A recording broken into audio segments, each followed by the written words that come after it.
Hi everyone, my name's Paul from Plant Your Patch. Thanks for joining us today. So as you can see, we're in the vegetable garden, and the aim of today's video is to give you a few tips and tricks that are going to maximize the amount of vegetables you can get out of your vegetable garden. And these tips and tricks will work whether you have a small garden or a large garden. The first tip that I'm going to share with you guys may seem kind of obvious, which is to use seed trays whenever you're planting out seeds. Now, the reason for that is for a couple of reasons. Number one is that when you're producing your seedlings, it means that they can be produced in the seed tray rather than being planted into your garden, which allows you to grow other things while you're waiting for those seeds to develop. The second reason is that with seed trays, because they're mobile, you can place them in ideal growing conditions, which means that the growth is much faster planting directly.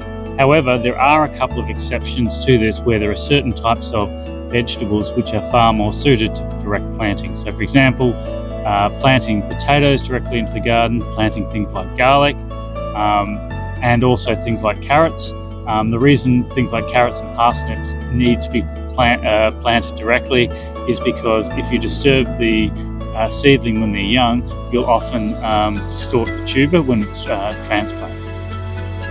The next tip that I have on my list is called multi-sowing. So this is a technique which isn't commonly mentioned but is extremely effective at getting or maximizing your crop. It also makes your life a lot easier in terms of maintenance and transplanting and the amount of work that's required to maintain a vegetable garden. So basically what multi-sowing is when you put multiple seeds into a modular seed tray to produce a bunch of a particular plant, and that plant can then be picked up and transplanted into your garden.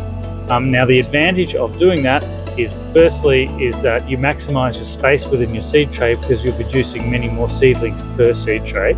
Secondly is that when you are transferring seedlings from the seed tray into the garden, it's also much quicker because each time you're making a hole, you're planting 5 or 6 seedlings in each. In addition to that, you also are able to spread out your sowing and still get the same yield, which allows for intercropping and that sort of thing. And it also makes it much easier to maintain the plant because you can get a hoe in between the clumps of vegetables to make it easier to maintain. Now, this technique does not work with every single type of vegetable. There is a limited number that it will work with. The most common ones that people use are things like onions, leeks, spring onions, beetroots. It also works with radishes. But to get a full list of this, you can visit our website, and I'll put a link in below to a particular article which will have all the vegetables that it is recommended for and how many to plant in each clump, because there is also an optimum amount of seeds that you want to plant into each clump to maximize the growth, because if you plant too many in a block, then you'll get stunted growth. So this is a great technique, but it does need to be used selectively and sparingly. The next tip that I have on my list is to make sure that you choose high yielding crops, because not all crops are created equal. An example of this is the leafy green that we've got in front of us, which is Swiss chard. Now, Swiss chard has the advantage that you can plant it in spring and it will yield crops throughout the year all the way through to the next spring before it goes to seed, and it won't go bitter. If you compare that to other leafy greens I could be growing like spinach or bok choy, this produces much more. So if I had to choose between them, if I had a small garden, I would be going for this sort of crop. Now you may be asking, what are the other really high yielders that are obvious ones to choose? Well, the number one for me would be potatoes. They produce around about 2 kilos for every seed potato that you place in the ground, provided that you place in the ground rather than a grow bag. The other very high yielders are things like zucchini, or some people call it courgette in the UK. They produce masses and masses of fruit as well. So you only need 2 or 3 plants to service a family of 5. In addition to just the type of vegetables, sometimes you can also make choices around the varieties, with some varieties producing much more than others. So a couple of examples that we have there are things like Kai Gralla is a particular variety of tomato which we know produces around about 20 kilo or 40 pounds if you really look after the plant and grow it to its full potential in a single season, which is nearly double a lot of other varieties. Other examples of where you might also get advantages is if you're growing, say, climbing beans versus bush beans or dwarf beans. So climbing beans will yield substantially more in the season, probably almost double what a dwarf bean. So all of those sort of things should be taken into consideration when thinking about maximising your output. The next tip we have is to make sure that you're utilising vertical space. So for example, here we have some snow peas which are growing up a trellis. However, this is in autumn. In summer, that's where the real value comes in terms of maximising the use of your space. So for crops such as pumpkins and cucumbers and watermelons, which are vines that can trail along the ground, to reduce their space, if you grow them up a trellis by giving them enough support, that will maximise your growing space.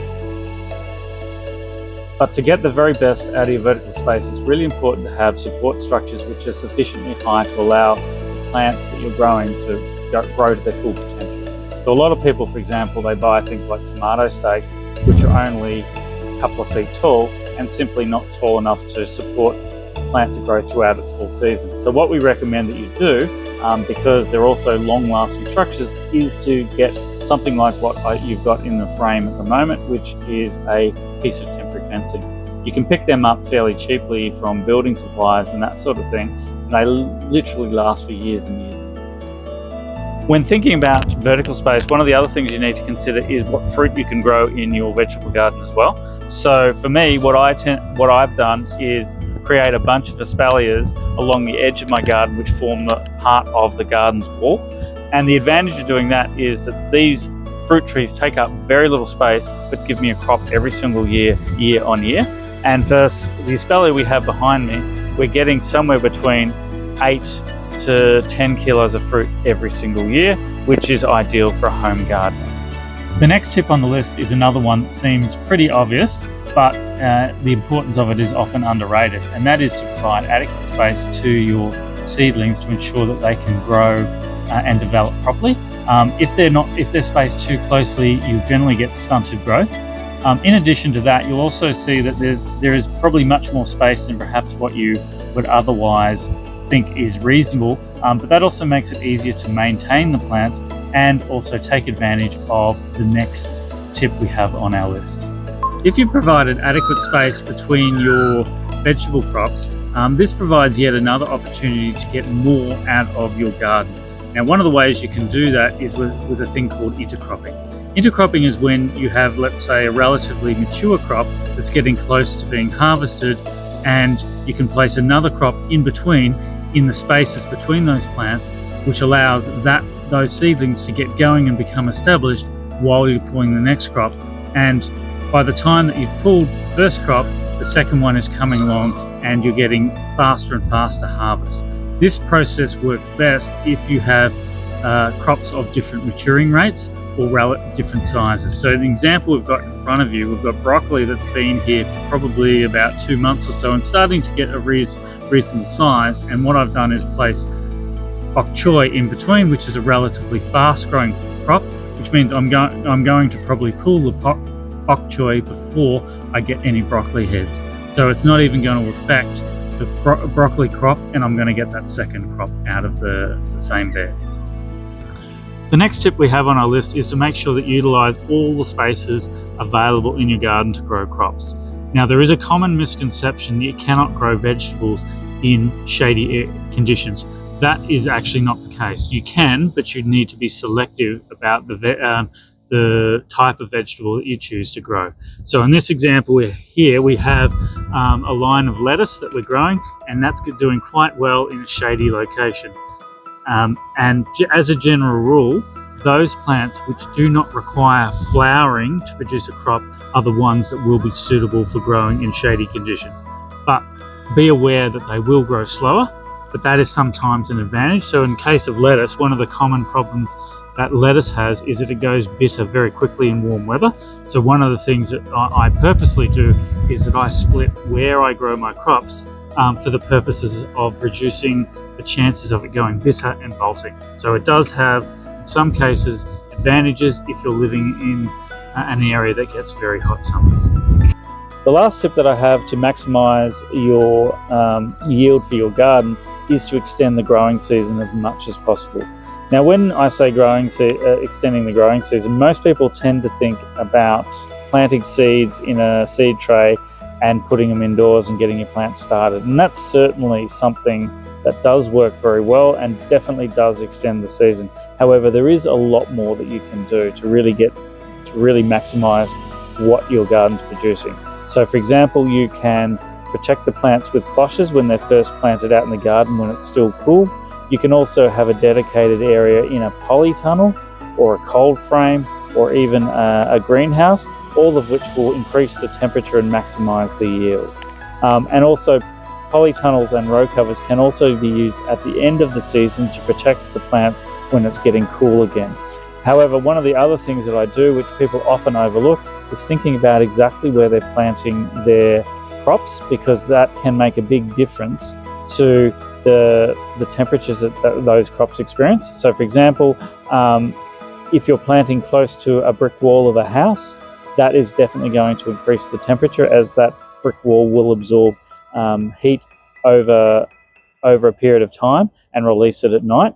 And if you don't have a structure nearby, you can also even go and buy rocks that you place in your garden, which will also do the same thing and absorb heat during the day and radiate it out at night.